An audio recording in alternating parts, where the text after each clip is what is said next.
शाम अब रात में तब्दील होने लगी थी। सर्द हवाएं अरूज पर थी। हर तरफ वीरानी सन्नाटे का आलम था।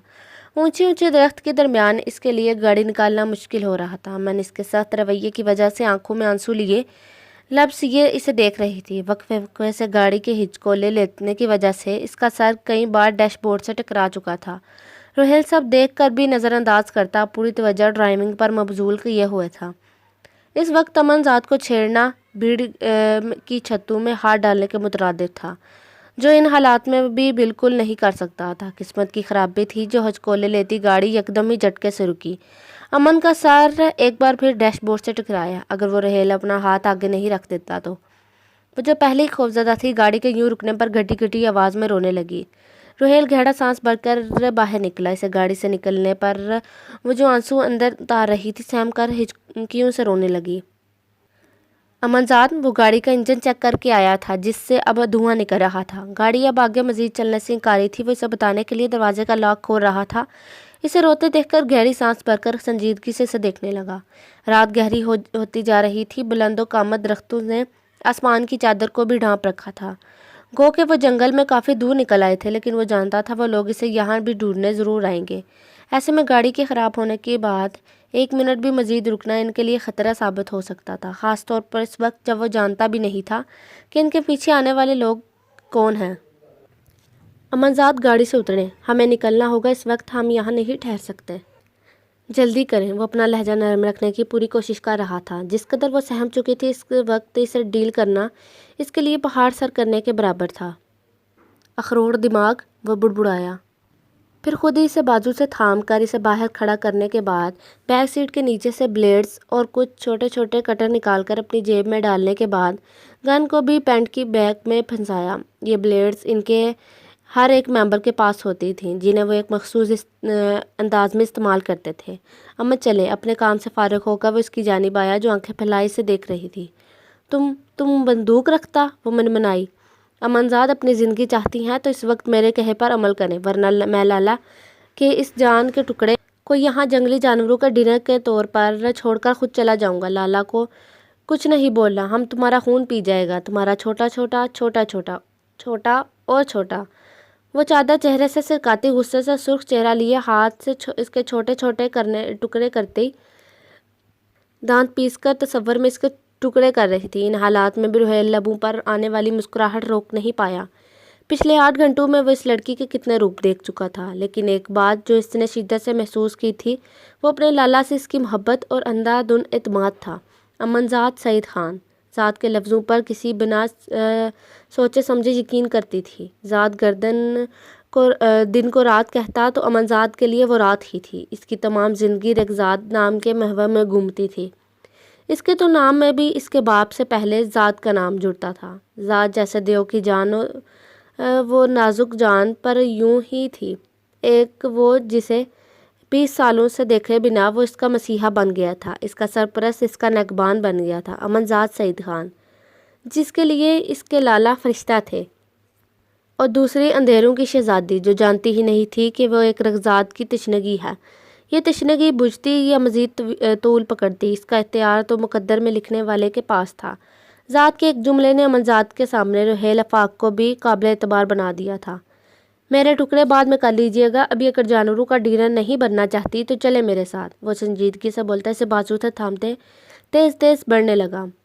इसकी रफ्तार आस्ता आस्ता मज़ीद तेज़ होती जा रही थी। अमन इसके साथ तकरीबन घसीटती हुई जा रही थी। वो नाजुक जान थी, ट्रेंड शुदा अंडरवर्ल्ड माफिया के रफ्तार के साथ हरगिज़ भी नहीं चल सकती थी। इसकी चादर पीछे ही कहीं झाड़ियों में फंस गई थी। चेहरे पर जा बजा खराशें पड़ने लगी थी। कुछ ही देर में बुरी तरह कांपती इसके बाजू में झूलने लगी। अमनजाद अब क्या मसला है? वो झुंझलाकर पीछे मुड़ा। वो घुटनों पर दोनों हाथ रखे बुरी तरह हाँप रही थी। चेहरा इंतहाई सुर्ख हो रहा था। हम नहीं भाग सकता। हम नहीं टीचर, तुम तेज़ भागती है। शहद रंग आंखों में आंसू भरे वो लब काटती रो रही थी। रोहेल ने एक नज़र इसे देखा। वो अपनी एज के लिहाज से सेहतमंद थी। सुर्ख फूले फूले गाल, तीखी छोटी सी नाक और भरे भरे गुलाबी लब। इस वक्त बेहाल सी होती। वो किसी भी ज़ीरो के लिए इम्तहान थी, खासकर मुकाबल अगर मुखालिफ सिर्फ हो तो। अमन यहाँ रुक नहीं सकते गुड़िया, अभी कुछ देर में रात गहरी हो जाएगी, इससे पहले हमें महफूज जगह पर पहुँचना है। रोहेल ने परेशानी से पहलू बदलते इसे नरमी से समझाया। जंगल में मोबाइल के सिग्नल किसी सूरत नहीं आ रहे थे। ऐसे में अब वो ज़ात को कनेक्ट भी नहीं कर सकता था कि लाला अपनी जान के टुकड़े को अपनी जान में ही कुछ ज़बान में ही कुछ समझा दे। हमको यहाँ डर होता, यहाँ फंस रहा, हमें नहीं भाग सकता। हम लाला के पास जाएगा। टीचर, हमको लाला के पास छोड़ दो। वो घुटी घुटी आवाज़ में रोती अपने सुर गालों पर हाथ रख के बोली थी, जिन पर काफ़ी खराशियाँ आ गई थी। इसके गालों की खून छलकाती रंगत पर वो अफसोस से सर हिला गया। इस वक्त इसे सामने खड़ी इस लड़की पर तरस आया था। वो कभी वादी से बाहर नहीं निकली थी। रोहेल को याद था जब पहली बार वो इससे मिला था तो अपनी वादी के बाग में फूलों के दरमियान खेल रही थी। इसने कभी बाहर की दुनिया में कदम भी नहीं रखा था। इसका डरना, सहम जाना फितरी था। ऐसे हालात में तो मजबूत हिसाब के लोगों के हाथ पैर फूल जाते हैं। वो तो नाजुक सी लड़की थी। इसे अपने सख्त रवैये पर पशेमानी ने आ घेरा। इसने बेबसी से अमन की जानिब देखा, जो अपने गालों को छूकर देखती बेवाज रो रही थी। वो झाड़ियाँ इसकी मुलायम जिल्द को काफ़ी नुकसान पहुंचा चुकी थी। यकीनन इसे जलन महसूस हो रही थी, और इसकी इस तरह सख्त जान तो नहीं थी कि झाड़ छनकार से यूं ही गुजर जाती। ये पहन लें। इसने रूह मोड़े अपनी हुड इसके सामने की। इसे यूं चादर के बगैर देखकर इसे अंदाज़ा हो रहा था कि इसकी रफ्तार वाकई तेज़ थी। इसकी चादर कहीं झाड़ियों में गिर गई थी। से इसके चीखने की वजह अब समझ आई थी। अमन ये पकड़ ले। ज़ात को नहीं पसंद ना कि अमन बिना चादर के निकले। इसने नरमी से इसे ज़ात का हवाला दिया। अगले ही लम्हे वो उसके हाथ से हुडी ले चुकी थी। इसके लब मुस्कुराहट में डले। ज़ात के नाम पर वो कुछ भी करने को तैयार हो जाती थी। हम लाला से मिलेगा तो बताएगा तुम हमको खींचता, हमारा इतना प्यारा चादर झाड़ी में फंस गया। हम लाला को बताएगा। वो हुड पहनती से वाज़ेह लफ्ज़ों में धमका रही थी। रोहेल ने भवें स्केड़ कर इसकी जानिब देखा, जो इसके लंबे हुड में डूब गई थी। ठीक है, अब ये ठीक से पहन लें और चलें। काफ़ी देर आराम कर लिया आपने, अब नीचे देख कर चलना है। वो संजीदगी से बोलता हुड आगे से इसके चेहरे पर गिराए, दोबारा इसका हाथ मजबूती से थामे तेज़ तेज़ कदमों से आगे बढ़ने लगा। वो गालबन 4 लोग थे जिन्हें एलिस इसके कमरे में लाया था। वो बेडशीट से अपना आप छुपाए दुआ के लिए हाथ उठाए बैठी थी। आसपास के कमरों से लड़कियों के चीखने और रोने की आवाज़ें आ रही थीं, यानी अब वो दोबारा इनकी दरिंदगी के भीड़ चढ़ने जा रही थी। इसे बहुत यकीन है कि इसके रब इसकी हिफाजत करेगा। इतनी बार औकात याद दिलाने के बाद भी ये गाली नहीं सुधरी। अंग्रेज़ी में बोलता इसकी जानिब आया। लहजे में वाज़ेह हकारत थी। इसे बालों से पकड़कर चेहरा ऊपर करता, हकारत से इसे देखता, एक आंख दबाता, कहका लगाकर हंस पड़ा। इसे बालों से ही उठाए खड़ा कर दिया। पिछले कई दिनों से इसे अच्छी खुराक दी जा रही थी। कोई इसके करीब नहीं आ रहा था। शायद यही वजह थी कि वह एक बार फिर इनकी दरिंदगी बर्दाश्त करने के काबिल हो गई थी। इसे मालूम था अब इसके साथ भी वही होगा जो आसपास कमरों में होता आ रहा है। वो चारों लोग ही सियाह फाम अफ्रीकी थे। एलिस ने एक झटके से बेडशीट इसके तन से जुदा की। वो सख्ती से आंखें मीच गई। 2 आंसू उसके गाल पर लुढ़कते जैसे खामोशी इल्तिजा करते महसूस हो रहे थे। इनमें से एक आदमी आंखों में भी नमक चमकी। इस लड़की की यह हालत इसे बहुत कुछ याद दिला गई थी। किसी और के इसके करीब आने से पहले ही वो इसकी जानिब आया। ये लड़की मुझे चाहिए एलिस। वो इसके बाल दबोचे इसके चेहरे पर झुका हुआ था। वो कांपते वजूद के साथ आंखें मीचे बिन पानी की मछली की माने तड़प रही थी। वो बहुत कद्दावर और मजबूत डैलडोल का आदमी था, बेतहाशा स्याह रंगत का हामिल। वो आदमी इस पर झुका अपनी सुर्ख आंखों से घूर रहा था। अपना चेहरा इसके चेहरे के करीब तर किए वो लरसती हुई लड़की को देख रहा था। इसकी आंखों में चमक बढ़ते देख जा रही थी। ये लड़की रोमन के लिए तैयार की जा रही है। एलिस के जवाब पर वो इसके बालों को मजीद जोर देते इस पर तकरीबन झुक गया था। वो साकत नज़रों से इसे ऊपर की जानिब देख रही थी। अल्लाह साईं, इसके लबों से सिसकी खारिज हुई। सियाफ़ाम का हाथ एकदम ढीला पड़ा था। फिर से कहो। वो वहशतज़दा निगाहों से इसकी जानिब देखने लगा। वहाँ मौजूद कोई भी शख्स उर्दू में नहीं जानता था। वो सारे अपने मकामी ज़बान में या अंग्रेज़ी ज़बान में बात करते थे। खुद पर झुके शख्स को उर्दू में बोलते देख इसकी आंखों की पुतलियाँ हैरत से फैलीं।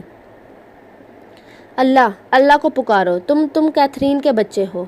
अल्लाह को पुकारो महताब, अल्लाह को पुकारो। अपनी मोब्स के बात मानो। अल्लाह को पुकारो महताब, मोब्स तुम्हारा भाई है, इसे संभालो। अल्लाह को पुकारो। वो रब से इससे बदगुमान ना होना, रब को पुकारो।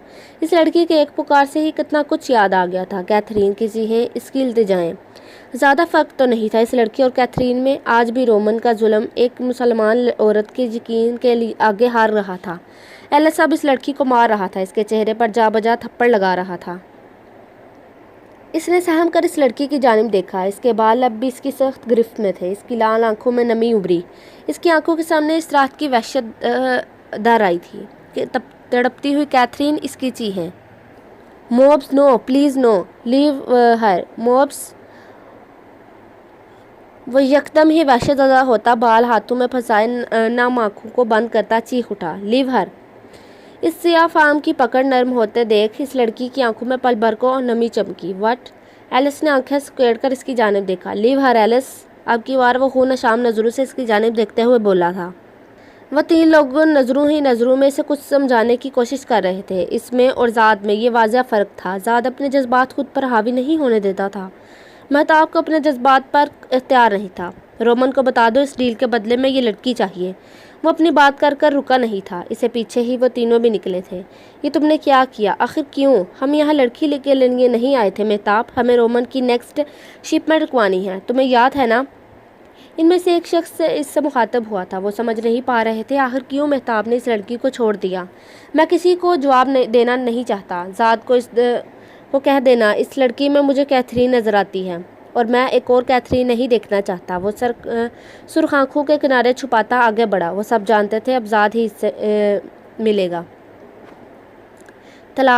طلال ہمیں نہیں کسی نے نہیں چھوا۔ اندھیرے کوشے میں کھڑا اس کی سسکیاں سن رہا تھا۔ وہ بے ہوشی میں بھی اس کا نام پکار رہی تھی۔ طلال ہماری بات سنیں، ہم آپ کی جان ہیں طلال، ہم آپ سے محبت، طلال آپ سے محبت۔ طلال ہم نے کچھ نہیں کیا۔ اس کی بند آنکھوں سے آنسو گرتے سیاہ چادر میں جذب ہو رہے تھے۔ صبح ہونے کو آ رہی تھی۔ وہ اس طرح اندھیرے گوشے میں اس کی جانب رخ کیے کھڑا تھا۔ ہتھیلی سے خون کے قطرے گرتے کالی کارپیٹ میں جذب ہو رہے تھے۔ طلال ہم نہیں، کسی نے کیا؟ کون؟ کسی نے نہیں طلال، کسی نے نہیں چھوا۔ وہ غنودگی کے عالم میں اپنے بازو نوچ رہی تھی، جیسے وہ نشان اپنے وجود سے مٹا دینا چاہتی ہو جس نے طلال کو اس سے دور کیا تھا۔ سمندر کی تہہ میں موجود وہ محل جہاں نہ رات کی خبر ہوتی تھی نہ دن کا پتہ، پانی کی لہروں میں چھپی وہ بارود کی دنیا۔ فون کی بیپ پر مہتاب کا نام دیکھ کر اس نے کال اٹینڈ کی۔ زاد مجھے معاف کر دو، میں تمہارا کام نہیں کر سکتا، میں شپمنٹ کے متعلق کچھ نہیں کر سکا۔ وہ لڑکی، رومن کی قید میں موجود وہ لڑکی اللہ کو پکار رہی تھی۔ زاد پکارتے تو سب ہیں اللہ کو، لیکن جس تڑپ سے وہ پکار رہی تھی وہ کوئی عام پکار نہیں تھی زاد، وہ تو کیتھرین تھی زاد۔ میں اس کا نام نہیں جانتا لیکن وہ میرے لیے کیتھرین تھی۔ جس حالت میں وہ اللہ کو پکار رہی تھی اس حالت میں میں اس کے علاوہ کچھ سوچ ہی نہیں سکا زاد۔ میں نہیں سوچ سکتا، میں رگزاد نہیں ہوں، میں مہتاب ہوں زاد۔ مجھے کیتھرین نہیں بھولتی، مجھے ہماری موبز نہیں بھولتی، مجھے معاف کر دو، تم مجھے ختم کر دو، لیکن اگر زندہ رکھو تو مجھے وہ لڑکی دے دو۔ اس بار اگر میں کیتھرین کو نہیں بچا سکا تو میں بے موت مارا جاؤں گا زاد۔ وہ اللہ کو پکار رہی تھی زاد۔ اندھیرے کمرے میں ایک موتی زاد کی آنکھوں سے نکل کر کنس کے ہاتھ پر گرا۔ وہ پہلی تھی جس کے سامنے زاد کی آنکھ سے آنسو نکلا تھا۔ موبز، بے آواز ایک پکار خارج ہوئی۔ وہ اللہ پر ایمان رکھتی ہے، وہ مسلمان نہیں، وہ مومنہ ہے زاد۔ مجھے وہ چاہیے، میں وہ بے بسی پھر سے محسوس نہیں کر سکتا زاد۔ وہ اللہ کا پکار رہی تھی۔ اس کی آنکھیں، ان آنکھوں میں آخری امید جگمگا رہی تھی زاد۔ اس کی سسکتی ہوئی آواز ابھری تھی۔ وہ زاد کا دایاں ہاتھ تھا مہتاب، جو برے سے برے حالات میں نہیں روتا تھا، اسے ایک نام توڑ دیتا تھا، کیتھرین۔ یہ ایک نام نہیں تھا، یہ ایک محور تھا جس کے گرد بہت سی زندگیاں گھومتی تھیں۔ مہتاب کی بلند ہوتی سسکیاں پر اس نے لب بھینچے۔ پہلے سے زخمی لبوں سے بری طرح خون رسنے لگا۔ زاد مجھے کیتھرین نظر آتی ہے زاد، مجھے کیتھرین نظر آئی زاد۔ میں نے موبس کو دیکھا، بہت بہت بری حالت میں تھا۔ وہ لڑکی کوئی بھی تھی، وہ کیتھرین تھی زاد۔ اس میں ہماری موبس دکھتی ہے زاد، اسے مجھ سے دے دو زاد۔ وہ 35 سالہ مرد بلند آواز میں روتا ایک ہی جملہ دہرا رہا تھا جس کے صرف نام سے آئس لینڈ میں کپ کپی طاری ہو جاتی تھی، وہ مہتاب۔ ایک نام پر ٹوٹ جاتا تھا، کیتھرین کا نام مہتاب کو توڑ دیتا تھا۔ ایک ہفتے میں وہ لڑکی تمہیں مل جائے گی، اس نے ایک لفظی جواب دیا۔ ایک ہفتے میں ایلس کتنی ہی بار اس کے ساتھ، اگر کچھ کہنے کی ہمت نہیں تھی اس میں۔ تم چاہو تو کل ہی اس لڑکی کو اٹھا لو، اس نے سنجیدگی سے کہا۔ مہتاب رو سکتا تھا، وہ تو اپنا غم آنسو کے ذریعے نکال بھی نہیں سکتا تھا۔ کنج، سورج کی کرنیں چہرے پر پڑنے پر اس نے مندی آنکھوں کھول کر باہوں میں موجود وجود کو قریب کیا، لیکن وہ وجود، یہ خوشبو کنج کی تو نہیں تھی۔ وہ آنکھیں کھولتا لڑکی کو دھکیلتا جھٹکے سے اٹھ بیٹھا۔ وٹ؟ لڑکی سوالیہ نظروں سے اس کی جانب دیکھتے بولی۔ وہ سر پکڑتا اٹھ بیٹھا۔ وہ 2 دن ہو گئے تھے کنج کو رومن کے حوالے کیے۔ وہ 2 دن میں کتنی ہی لڑکیاں اس کی باہوں میں تھیں، لیکن ایک لمحے کو اس کا خیال ذہن سے نہیں نکلا تھا۔ اس کی باتیں، اس کا نرم لمس، وہ کہیں نہیں مل رہی تھی۔ وہ اس کی زندگی سے جا رہی تھی۔ آپ ہم سے محبت کرتے ہیں طلال، اس کی سسکی سماعتوں میں گونجی۔ اس کی سسکیاں، اس کی آہیں اس کی سماعت سے نہیں مٹ رہی تھیں۔ میں محبت نہیں کرتا تھا، وہ اس محبت تو نہیں کرتا تھا۔ میں نہیں کرتا اس سے محبت۔ سن رہی ہو؟ سنو کنج، میں نہیں کرتا محبت تم سے۔ وہ ایک دم اپنے بال نوچتا چیخنے لگا۔ وہ لڑکی اس کی وحشت دیکھتی کمرے سے نکل گئی۔ طلال اکبر کنج کا مجرم نہیں تھا، وہ تو عشق تھا مجرم کا، محبت کا مجرم تھا۔ اسے سزا ذات تو بعد میں دیتا، عشق اپنے مجرم کو پہلے ہی جکڑ چکا تھا۔ جس نام کو مٹانے کی کوشش میں وہ کر رہا تھا، وہی نام اب اس کے دل پر نقش ہو رہا تھا، لیکن اس وقت جب وہ اپنے ہاتھوں سے جہنم میں دھکیل چکا تھا۔ طلال، وہ آہستہ سے آنکھیں کھولتی ہوش میں آئی۔ طلال، وہ دکھتے سر کے ساتھ بیٹھنے لگی تھی۔ بیٹھو نہیں بیٹا، کمر میں زخم ہے، بیٹھنے میں تکلیف ہوگی۔ ایک شفیق سی آواز اس کی سماعت سے ٹکرائی۔ ہم کہاں ہیں؟ ہمارے شوہر؟ طلال، ہمارے شوہر؟ وہ بے چینی سے اٹھنے کی ماسی کی کوشش کرنے لگی۔ ماسی؟ ذات کی آواز پر ماسی کمرے سے باہر نکل گئیں۔ شوہر ہے نہیں تھا، نکال چکا ہے آپ کو اپنی زندگی سے۔ وہ اسے بازو سے تھامتا اپنے مخصوص ٹھنڈے ٹھار لہجے میں بولا تھا۔ جھوٹ بول رہے ہیں آپ، محبت کرتے ہیں وہ ہم سے، آپ۔ اس کی بات مکمل ہونے سے پہلے وہ اس کی سخت گرفت پر سسکی تھی۔ طلاق دے چکا ہے وہ آپ کو 3 دن پہلے، اسی وقت، عین اسی لمحے۔ وہ اپنی بے ہوشی میں 3 دن سے جو نام پکار رہی ہیں، آپ جانتی بھی ہیں کیا کرنے والا تھا وہ آپ کے ساتھ۔ اس کی بے نور آنکھوں میں اپنی کالی سرد نگاہیں گاڑتے وہ کہتے، اس کے لہجے میں واضح کوب تھا، وہ لہجہ جو برسوں سے ہر قسم کے جذبات سے عاری تھا، آج جس میں ایک انجان لڑکی کا دکھ بول رہا تھا۔ کیا؟ اسے اپنی آواز کسی گہری کھائی سے آتی ہوئی محسوس ہوئی۔ بیچ دیا اس نے آپ کو، سودا کر دیا تھا آپ کا، اپنی محبت کا۔ وہ اس کی باتیں اس کی گرفت میں مچلتی لڑکی پر برف کی مانند گرتی اسے ساکت کر گئی تھی۔ نیلی آنکھیں جس سے دنیا کا کوئی رنگ نظر نہیں آتا تھا، وہ بے رنگ مایا بہا رہی تھیں۔ اس کے لب جیسے سل سے گئے تھے۔ اپنی عدت کے دن یہیں پورے کریں۔ اب آپ سے میری ملاقات آپ کی عدت کے بعد ہوگی۔ جب تک خود کو دماغی طور پر مجھ سے نکاح کے لیے تیار کر لیں۔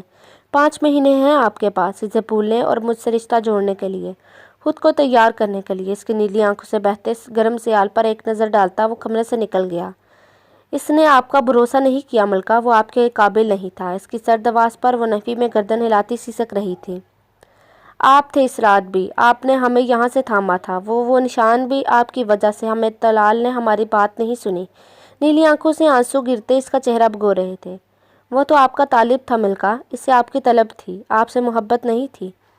محبت ہوتی تو وہ آپ کے آنسو کی سچائی پڑھ لیتا، مگر اسے طلب تھی اس کی۔ آپ کی آنکھوں سے بہتے آنسو کی صداقت پر یقین نہیں کر سکا۔ اس نے آپ کے جسم پر موجود چند نشانات پر یقین کر لیا۔ اس نے ثابت کیا کہ وہ آپ کی محبت کا حقدار نہیں ہے ملکہ، اب آپ پر صرف ذات کا حق ہے۔ اس کی آواز اس کی سماعتوں سے ٹکرائی تھی۔ طلال نے ہمیں ہمیں چھوڑ دیا، ہم نہیں رہ سکتے ان کے بغیر، ہم نہیں، طلال بھی نہیں۔ وہ بے رب سے جملے ادا کرتی وہ بیٹھی تھی چلی گئی۔ طلال نے کہا تھا وہ ہمارے بغیر نہیں رہ سکتے۔ اس کی سسکیاں بلند ہوتی جا رہی تھیں۔ نہیں طلال، پلیز نہیں، ہمارا کوئی نہیں ہے طلال کے علاوہ، وہ جانتے ہیں ہمارا کوئی نہیں ہے۔ ذات اس کی سسکیاں سنتا، لب بیچے کھڑا اسی آہیں بھرتے دیکھ رہا تھا۔ وہ کارپیٹ پر گری بلند آواز میں روتی طلال اکبر کا نام پکار رہی تھی۔ طلال نے کیسے چھوڑ دیا اسے؟ وہ اس کے چھوڑنے کے بعد بھی وہ کیسے زندہ تھی؟ میں نے اس کو بولا، پلٹ جانے کا اچھا موقع ہے۔ اس نے دیدہ شگفتہ پھیری، جانب کے اسباب سمیٹے اور چلتا بنا۔ مڑ کر یہ نہیں دیکھا اس نے، قدم جہاں رکھے تھے اس نے، اب وہاں پر ہاتھ ہیں میرے۔ اس کو جانے کی جلدی تھی، سو اس کو موقع چاہیے تھا۔ وعدوں کی گٹھری اور خواہشوں کے صندوق اٹھائے، اس کو جانے کی جلدی تھی۔ اس نے یہ نہیں دیکھا اس سب کو دفنانا کتنا مشکل ہوتا ہے، اپنے وجود کی زندہ لاش اٹھانا کتنا مشکل ہوتا ہے۔